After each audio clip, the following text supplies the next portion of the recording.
ಬಿಜೆಪಿಯಲ್ಲಿರುವಂತೆ ಕಾಂಗ್ರೆಸ್ನಲ್ಲೂ ಕೂಡ ಆಂತರಿಕ ಒಂದು ಶತ್ರುಗಳ ಕಾಟ ಲಕ್ಷ್ಮಣ್ ಸವದಿ ಅವರಿಗೆ ಶುರುವಾಗ್ಬಿಟ್ಟಿದೆ ಅಂತ ಅನಿಸ್ತಾ ಇದೆ. ಯಾಕೆಂತಂದ್ರೆ ತಮಗೆ ಸಚಿವ ಸ್ಥಾನ ಕೊಡ್ತಕ್ಕಂಥ ಒಂದು ವಿಚಾರದಲ್ಲಿ ಅಡೆತಡೆಗಳು ಉಂಟಾಗ್ತಾ ಇದೆ. ಕೆಲವರು ಅಡ್ಡಿ ಮಾಡ್ತಿದ್ದಾರೆ.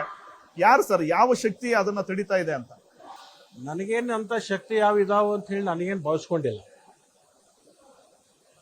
ಮತ್ತು ಕಾಂಗ್ರೆಸ್ ಪಕ್ಷ ಸೇರ್ತಕ್ಕಂಥ ಸಂದರ್ಭದಲ್ಲಿ ನಾನು ಆ ಕರಾರು ಮತ್ತು ಕಂಡೀಷನ್ ಇಟ್ಕೊಂಡು ಸೇರಿದವನಲ್ಲ. ಕ್ಷೇತ್ರ ಡೆವಲಪ್ಮೆಂಟ್ ಆಗಬೇಕು, ಕ್ಷೇತ್ರ ಅಭಿವೃದ್ಧಿ ಆಗಬೇಕು ಅಂತಕ್ಕಂಥ ವಿಚಾರವನ್ನು ಇಟ್ಕೊಂಡು ನಾನು ಕಾಂಗ್ರೆಸ್ ಪಕ್ಷವನ್ನು ಸೇರಿರ್ತಕ್ಕಂಥದ್ದು. ಕಾಲಾನುಸಾರದಲ್ಲಿ ಒಳ್ಳೆಯ ದಿನಗಳು ಕೂಡ ನಮ್ಗೆ ಕಾದಿದಾವು ಅಂತಕ್ಕಂಥ ನಿರೀಕ್ಷೆ ನಮ್ಮಲ್ಲಿದೆ. ಕೆಲಸ ಮಾಡ್ತಕ್ಕಂಥ ಹುಮ್ಮಸ್ಸು ಮತ್ತು ಆಸಕ್ತಿ ಇಚ್ಛಾಶಕ್ತಿ ಇರ್ತಕ್ಕಂಥವ್ರನ್ನ ಪಕ್ಷ ಗುರುತಿಸಿದೆ ಅಂತಕ್ಕಂಥದ್ದು ನನಗೆ ಸಂಪೂರ್ಣ ವಿಶ್ವಾಸ ಇದೆ. ಮುಂದಿನ ದಿನಮಾನದಲ್ಲಿ ಒಳ್ಳೆಯ ಕಾಲಗಳು ಬರ್ತಾವೆ ಅಂತಕ್ಕಂಥ ವಿಶ್ವಾಸ ನನಗಿದೆ. ಅದರಿಂದ ನನಗೆ ಯಾವುದೇ ತರಹದ ಬೇಜಾರು ಇಲ್ಲ ಅಂತ ಹೇಳಿ ನಾನು ಹೇಳ್ತೀನಿ. ಸರ್, ಬೆಳಗಾವಿ ವಿಚಾರಕ್ಕೆ ಬಂದಾಗ ಈ ಬಣ ಪಾಲಿಟಿಕ್ಸ್ ಸಿಕ್ಕಾಪಟ್ಟೆ ಸದ್ದು ಮಾಡುತ್ತೆ. ಲಕ್ಷ್ಮೀ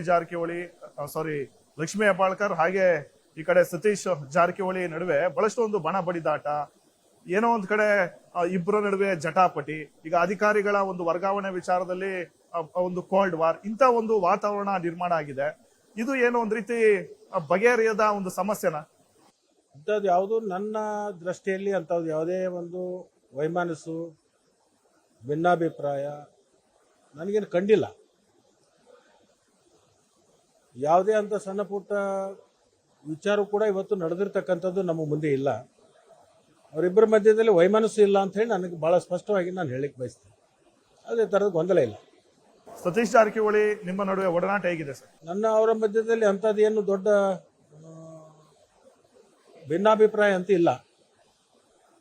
ಅವರಿಗೆ ಲೋಕಸಭಾ ಚುನಾವಣೆಯ ಸಂದರ್ಭದಲ್ಲಿ ನಮ್ಮ ಕ್ಷೇತ್ರದಲ್ಲಿ ಸ್ವಲ್ಪ ಭಾರತೀಯ ಜನತಾ ಪಕ್ಷಕ್ಕೆ ಹೆಚ್ಚು ಮತಗಳು ಹೋಗಿರೋದ್ರಿಂದ ಆ ಸಂದರ್ಭದಲ್ಲಿ ಸ್ವಲ್ಪ ವೈಮನಸ್ಸು ವ್ಯಕ್ತಪಡಿಸಿದ್ರು ಅವರು.